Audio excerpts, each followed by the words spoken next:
Kashmir Moradabad canal में पानी की शदीद किल्लत के खिलाफ आबादगारों ने मांगर फाटक के मकाम पर एहतजाजी धरना देकर सड़क ब्लॉक कर दी, जिसके बाद दोनों जानिब ट्रैफिक की लंबी कतारें लग गई। उन मौके पर आबादगारों ने वश टीवी न्यूज से बातचीत करते हुए कहा है कि पानी मिले हिन टाइम तां एमपी एमएनए जिला नाज़िम सभिनि खे अर्ज़ कयो आहे, कोई असांजो नथो ॿुधे।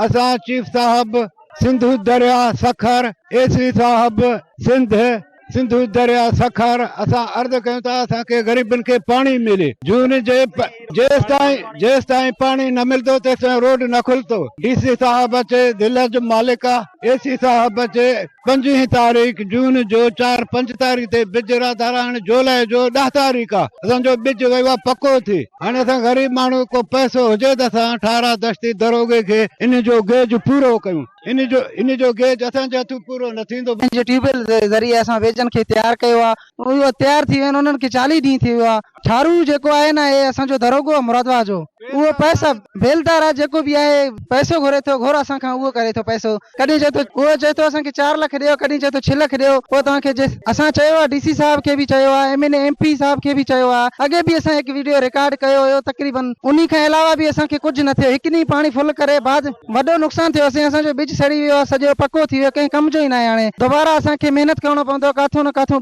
वरी दोबारा। मुजाहिरीन ने हुकूमत और महकमा आवासी से मुतालबा किया है कि मुरादाबाद कैनाल में फौरी तौर पर पानी छोड़ा जाए ताकि मजीद फसलों को तबाह होने से बचाया जा सके और आबादगारों का नुकसान रोका जा सके। कैमरामैन टीम शरबत के साथ वश टीवी न्यूज कश्मीर।